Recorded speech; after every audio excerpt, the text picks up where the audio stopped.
Vietnam War Episode Part 1, Enlistment, Training, and First Arrival. I was 19 when the letter came. At that age, most of the decisions in your life are still ahead of you: what job you'll take, where you'll live, what kind of future you'll try to build. But that year, 19, also meant something else. It meant you were old enough to be sent halfway across the world. The envelope didn't look important. Plain paper. Official stamp. But everyone knew what it meant before opening it. Within weeks, I was on a bus headed to training. Boot camp moved quickly. Everything you owned was reduced to what you could carry. Your name became a last name shouted across a field. Routine replaced uncertainty. Wake up. Form up. Drill. Repeat. At first, most of us were just trying to keep up. There were dozens of young men standing shoulder to shoulder, learning how to move together instead of as individuals. Some had volunteered. Others had been drafted. No one really knew what Vietnam would actually be like. We heard stories. Some exaggerated, some incomplete. Most of us didn't ask many questions. You focused on the next instruction. Weapons training came early. You learned how to clean your rifle until it felt automatic. How to move with equipment that seemed impossibly heavy at first. How to react to commands without hesitation. It wasn't about heroics. It was about consistency. By the time training ended, you could march for miles carrying gear that had once felt unbearable. And just when it started to feel routine, orders changed. We were deploying. The flight was long, quiet in places, loud in others. Some slept, some talked, some stared straight ahead. There wasn't much else to do but think. When the aircraft doors opened after landing, the first thing that hit was the heat. It wasn't the kind that fades at night. It was constant, heavy. The air smelled different fuel, vegetation, damp soil. From the airfield, we were transported to a forward base. Rows of tents, sandbag walls, radio towers. Helicopters landing and lifting off almost constantly. This wasn't a permanent city. It was a staging point between missions. Everyone looked young. You could tell by the way people carried themselves, trying to appear confident even when they weren't sure what came next. Within the first few days, you learned the rhythm of the base. Equipment checks, briefings, assignments, helicopters coming in with new units, others leaving for patrols. You started to understand that this place existed between movement and uncertainty. The first time I boarded a transport helicopter, the noise made conversation impossible. Rotor blades cut through the air above us as we lifted off. The ground disappeared beneath a canopy of dense green. Vietnam didn't look like anything we had trained for back home. From above, it was an endless stretch of jungle. Landing zones were often small clearing spaces cut out just large enough for a helicopter to touch down. When the skids hit the ground, everything moved quickly. You stepped out, spread out, established spacing. Within seconds, the helicopter lifted again. And suddenly, the only sound left was the jungle itself. That was the moment it became real. No more drills. No instructors. No practice. Just a small group moving through terrain that could hide anything. Orders were simple. Stay alert. Maintain formation. Watch the ground. Because in Vietnam, danger wasn't always visible. From that first patrol forward, life followed a pattern. You moved, you listened, you waited. Sometimes nothing happened for hours. Other times, a single unexpected sound changed everything. Every step mattered. Every movement had purpose. For many of us, barely out of school months earlier, that shift from uncertainty to constant responsibility was immediate. And once you stepped into that rhythm, it became the new normal. Part 2. Patrols, recon, and jungle combat. The first real patrol rarely began on the ground. It began with a rotor. The sound started low, at first distant, rhythmic. Then it grew until it filled everything. The Huey helicopter settled into the landing area, its blades cutting the humid air. Orders came quickly. Board fast. Sit tight. Keep gear secured. Inside, conversation was impossible. Rotor noise drowned out everything except hand signals and brief eye contact. Across from you sat men you had known only days or weeks, now the people you would depend on most. The helicopter lifted. The base shrank below. Within minutes, the view changed from sandbags and radio towers to an unbroken canopy of jungle. From above, Vietnam looked endless. Green in every direction. No clear paths. No visible front line.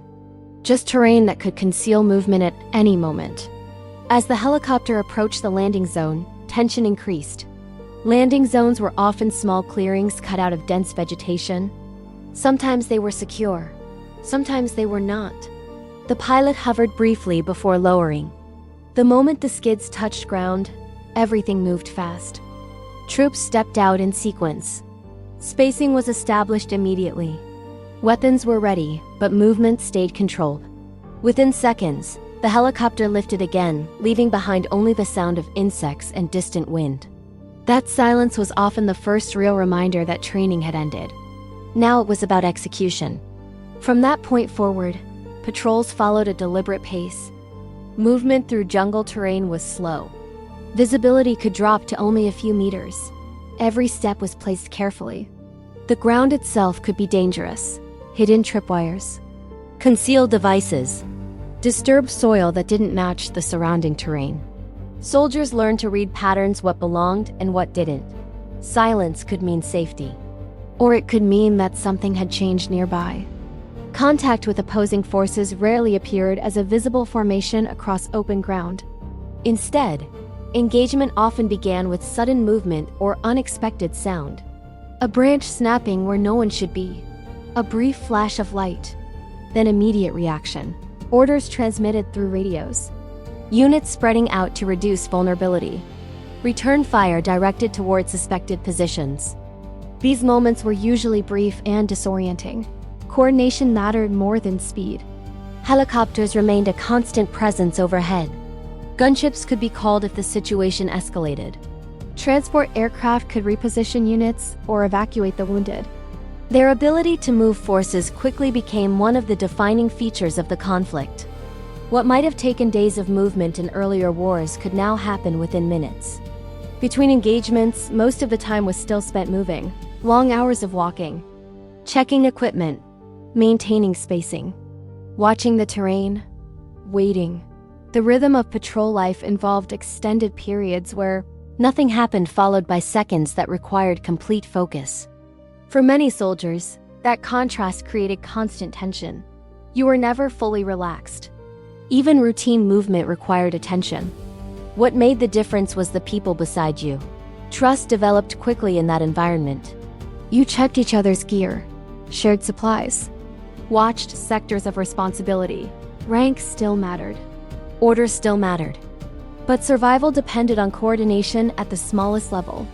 Over time, these patrol experiences became the baseline for how units operated.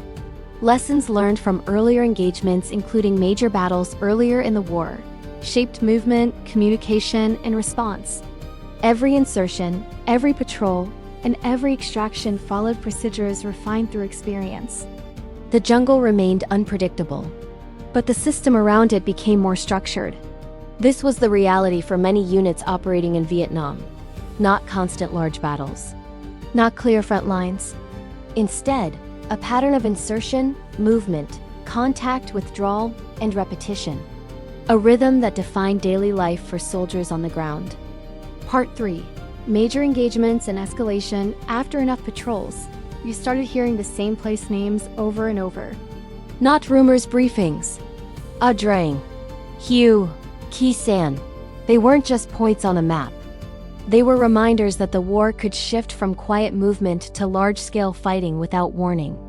Earlier in the conflict, the fighting in the Ia Drang Valley had already shown how helicopters changed the way troops entered combat.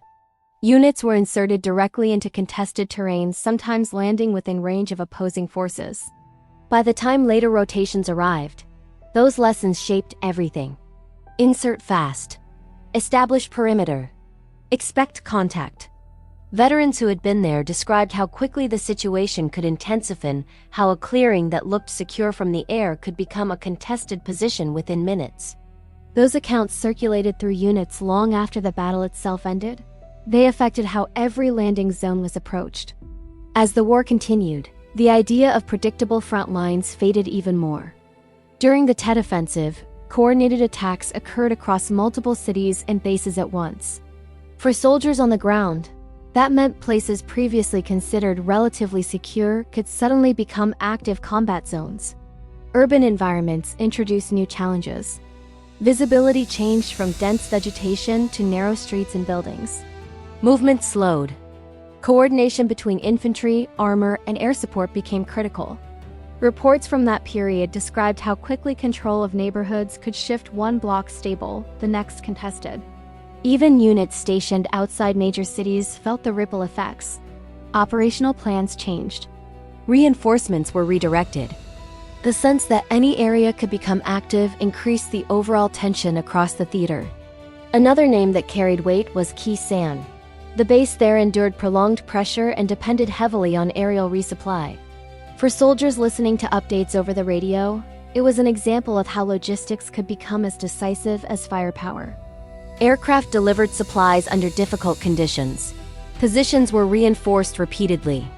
The situation demonstrated how maintaining a single location could require constant coordination between ground forces and air support. Even if you were operating elsewhere, hearing those updates shaped expectations.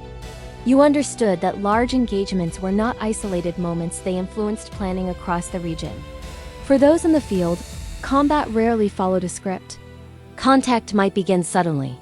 Units would respond according to training spread out, establish communication, return controlled fire, call for support if needed. The objective was not dramatic movement. It was maintaining cohesion, holding position when ordered, disengaging safely when the situation required. Moments of intense activity were often followed by long periods of repositioning and reassessment. After action reports mattered. Lessons were documented. Procedures were adjusted. Over time, the accumulation of these experiences reshaped how operations were conducted. What stood out most was how quickly conditions could change. A quiet patrol could turn into a coordinated engagement. A previously secure route might require new precautions.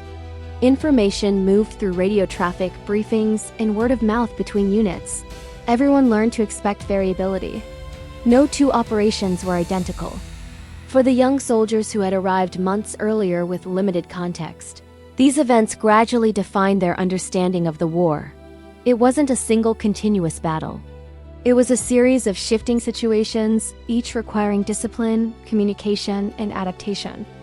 Even when you were not present at a specific engagement, its impact could reach you through new procedures, altered routes, or changes in mission priorities. The larger conflict was constantly shaping the smaller moments on the ground. Part 4, Air Mobility, Support, and the Machinery Behind the War. After enough time in the field, you began to understand that movement in Vietnam depended on more than boots on the ground. It depended on machines. Helicopters were not just transportation. They were the system that held operations together. The most recognizable aircraft was the UH-1 Huey. It moved troops from base camps into landing zones carved out of dense jungle. It extracted units when conditions changed. It carried supplies into areas that would have taken days to reach on foot. For many soldiers, the sound of rotor blades meant either relief or immediate action. You could be deep in the jungle 1 minute, and minutes later be airborne again, repositioned miles away. That level of mobility had not existed in earlier wars. Gunship variants provided cover when units encountered resistance.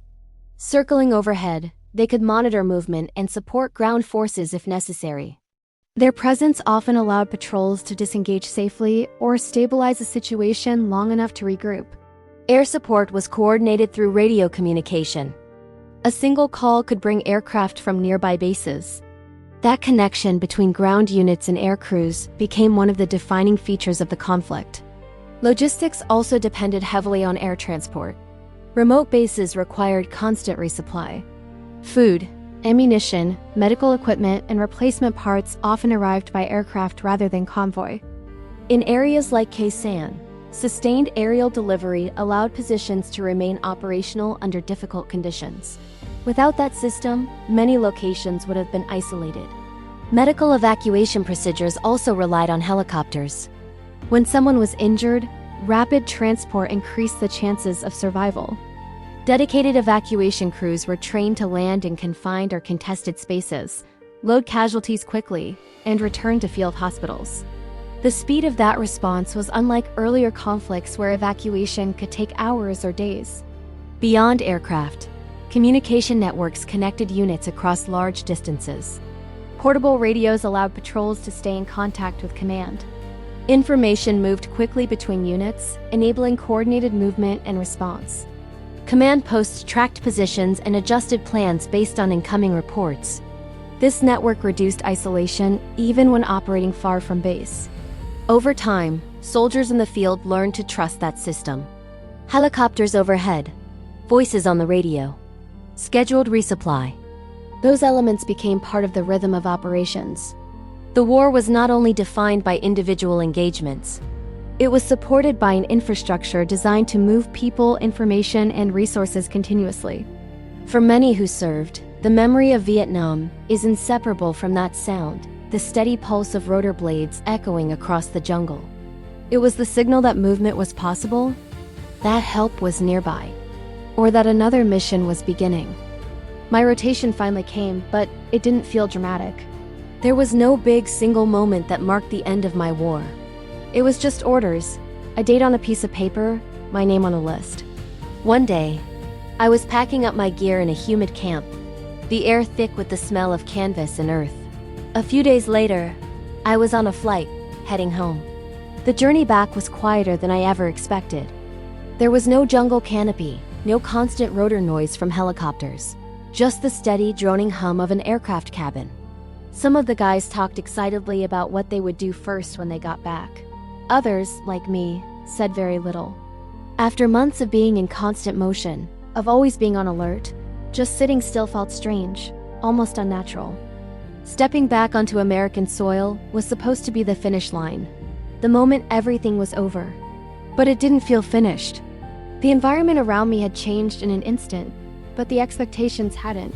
I was supposed to just pick up right where I left off, find a job, reconnect with family and friends, slip back into routines that had once been my entire world. But simple things felt completely different now. Complete silence could be unnerving, making my ears ring. Crowded places like a busy street or a supermarket felt overwhelming, a sensory overload. And certain sounds that once meant nothing now put me on high alert instantly. A door slamming shut in the wind, a car backfiring down the street, the sound of a helicopter passing overhead. My body would react before my mind even had a chance to process what was actually happening. It was a physical, gut-level response. Sleep didn't always come easily. My mind would replay fragments of my time there. Not always full, coherent memories. Sometimes it was just sounds, the whir of a fan, distant shouts, or just a feeling, a moment of tension that had never fully resolved itself. Today, we have names for these reactions. We call it post-traumatic stress. But back then, there weren't many words for it. People, often with the best intentions, just expected you to move forward, to get on with it. Reintegration wasn't an immediate thing. My friends and family had continued their lives while I was away. Time had moved differently for all of us. Trying to have a normal conversation sometimes felt impossible. How do you explain months of constant vigilance, of living on a knife's edge, to someone whose biggest worry was what to watch on TV that night? Some guys chose not to talk about it at all. It was easier to just keep it locked away. Others tried, but found that words just couldn't capture what the experience had truly been like. Over time, many of us built new routines. We found jobs. We started families. We became part of our communities again. The outward structure of life returned to something resembling normal. But the memory of the war often remained, just in quieter, more subtle ways. In habits that were formed under extreme pressure. In the way my attention still stays sharp when I'm in an unfamiliar place. In the deep-seated awareness that any situation can change in the blink of an eye. For a lot of us, connecting with other veterans became incredibly important. Being with people who shared that experience required fewer explanations. A simple glance, a half-told story, a shared moment of recognition. It said everything.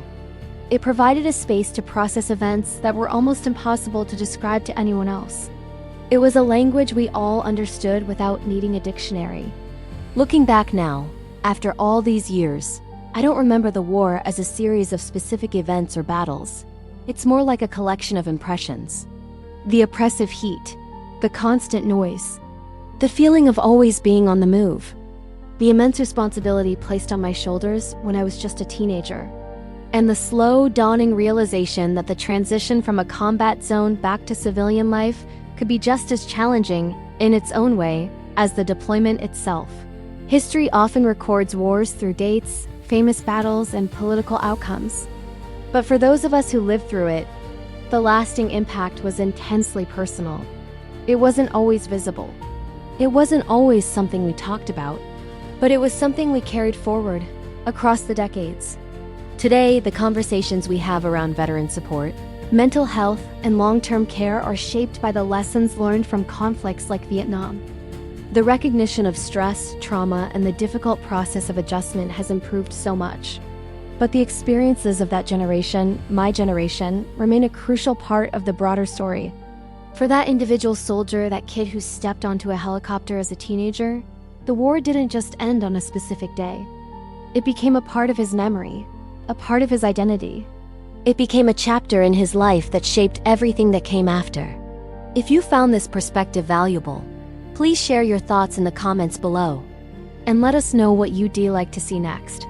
Should we explore another soldier's personal experience, or take a look at the wider historical impact of the Vietnam War? Thanks for watching.